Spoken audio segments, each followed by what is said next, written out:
flood control projects that were funded by ODA. They were lodged under the Foreign Assisted Projects or FAPs. So what happened to the ODA projects?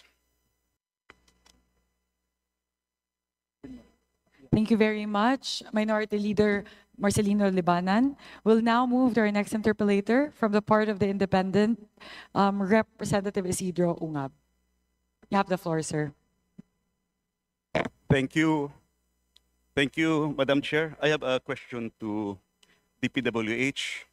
Perhaps Secretary Vince could delegate this to one of his deputies, considering that bago pa siya nakaupo.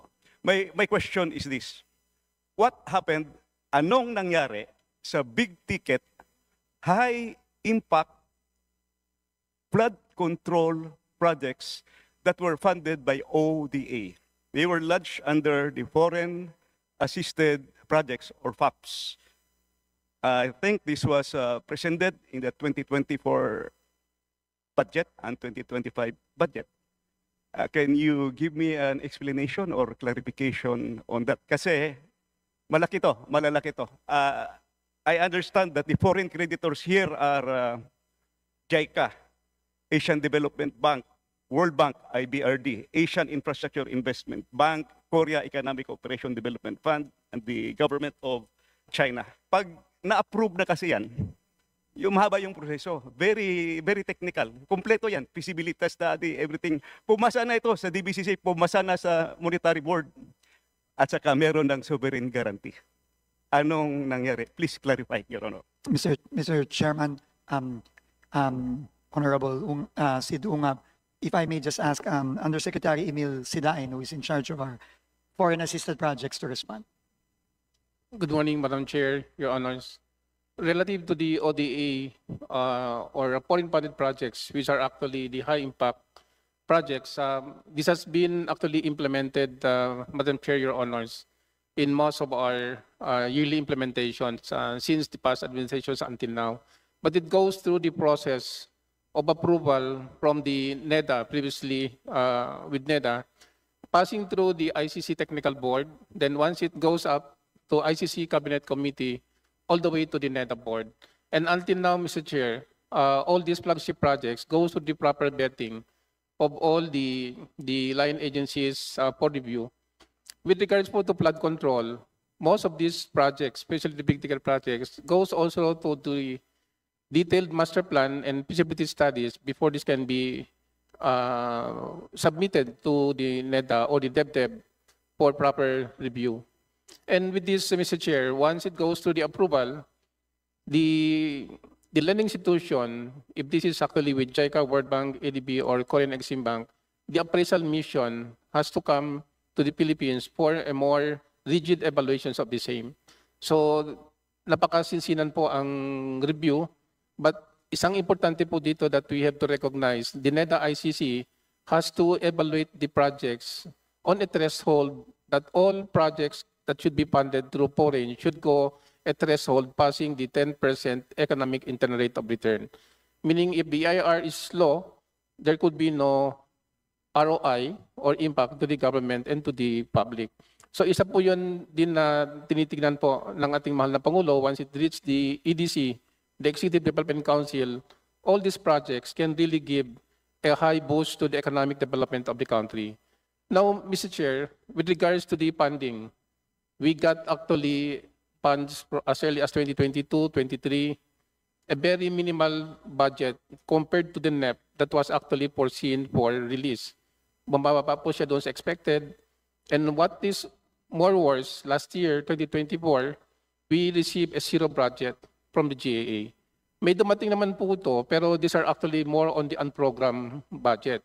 So meaning, wala po siya sa priority as to budgeting, and the unprogrammed normally comes out on the third and fourth quarter. So the effect for the insufficiency of funds or the lack of funds from the program line items of these flagship projects can eventually result into a slowdown of implementation, the suspension or delay also on the procurement kasi wala po tayong CAF for the certificate of ability of funds, so you cannot proceed with the bidding. And more worse, it can also generate a commitment fee because all loans are given a prescribed timeline, and this timeline, inclusive of the funding and as well as the component by project implementation, should be properly approved and implemented by the line agency, which is DPWS. So kung bitin po yung pondo, we always drag it to a more delay, more timelines that are necessary to complete the whole projects. So yun po ang problema namin. That's why in the next year budget, we would like to get the most exact NEP as actually been proposed in the DPWH for 2026 po. Thank you po. Thank you, Madam Chair. Madam Chair, I would like to simplify what really happened. The transformation of those ODA-funded projects in 2024 and 2025. I have here the 4 books of the budget books. Ang tawag ko nito noong araw, ang 4 na libro ng APRO. Sa 2024 National Expenditure Program, pumasok yung ODA, 21.6 billion. Nandito, ginagyan ko ng tag.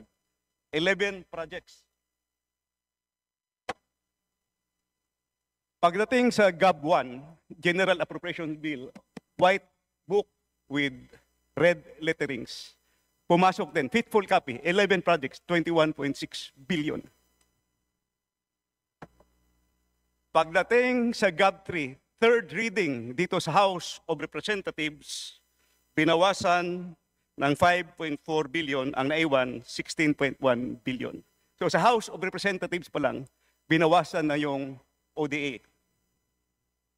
And you know what happened pagdating sa GAA. Pagdating sa GAA, this is now the product of both the Senate, the House of Representatives, at saka sa BICAM. Zero kinatay yung buong ODA. Nakakahiya sa ating mga foreign creditors. Punta naman tayo sa 2025. Ito yung ginawa. As is, yung proposal, National Expenditure Program, 11 projects, foreign funded, 11 total of 27.5 billion nandito. Nilagyan ko ng marker. GAB 1, first reading, faithful copy, nandito yung 11 projects. Total of 27.5 billion. Third reading, House of Representatives. Binawasan ng 18.6 billion, ang naiwan 8.9 billion na lang. ODA funded ito. May approved loan na sa mga foreign creditors. GAA 2025. In fairness to the other house, to the Senate, binalik nila yung 300 million. So yung 8.9 na naiwan dito sa House, naging 9.2 billion. Walang binawas pagdating sa Senado, pero ang overall total, ang nabawas is 67% of the flood control budget, which are big ticket. Pag sinabing big ticket, malalaki ito. These are the, kumbaga, super highway, dito dadalo yung maliliit. So what happened to the ODA projects? It's very simple. Tingnan nyo lang. Nawala yung big ticket projects at nagsusulputan na parang kabuti yung maliliit na projects. Makita nyo yan sa budget. In other words, gichap-chap yung ODA foreign funded projects pumunta sa maliliit na mga proyekto. So, sino ang members ng chap-chap gang dito? So, I have 3 questions for DPWH. First question ko, kung natuloy sana itong mga proyekto, 2 taon yung 2024 zero budget, reduced by 67%. Please wind up, Honorable Sir. These are very important questions, Your Honor. The public should know this. First question ko, kung natuloy itana itong mga proyekto na ito, could have this help solve the problems in Metro Manila? Kasi nandito yung Metro Manila Flood Control Project at saka yung Pasig Marikina Channel Improvement. Second, sayang wala si Secretary Bunuan. I'm going to ask him sana dito. Did Secretary Bunuan reported this to the President? Kasi kung 2024 pa lang, na zero na yung ODA, sana hindi na mangyari yung 2025. Di ba? Last question para sa DPWH. Can we still avail of those loans? Kasi nagbayad na tayo ng commitment fee. So, Secretary Vince Dizon, I know you are a finance guy also. Sayang yung long term, kaya nga malalaki yun, big ticket, long term project. Saka ito may study talaga, kumpleto. Pwede ba natin i-reavail yun? At saka yung maliliit na project, yun na lang gawin nating government of the Philippines counterpart. I hope we can do that. So, yun po, yun lang po ang matanong ko. Sana meron pa akong isang question, hindi ko na lang idagdag. Let's hear from the PWH, Madam Chair. Thank you very much, Honorable Sid Ungab. Sir, tama po kayo, no? Napaka-importante po ng ating mga flagship projects, no? Lalo na po yung mga foreign funded projects, no? Dahil po hindi po pwedeng madigay ito. Dahil ang mga digay may kaakibat na dagdag na babayarin at meron din kaakibat na dagdag na utang. Kaya po talagang priority po yan. At pipilitin po namin, no, na siguraduhin na makahabol tayo ngayong 2026 dito po sa ating mga foreign assisted projects. Kamukha po ng Davao Summer Bridge, halimbawa. No, kamukha po ng mga bridges natin dito sa Metro Manila.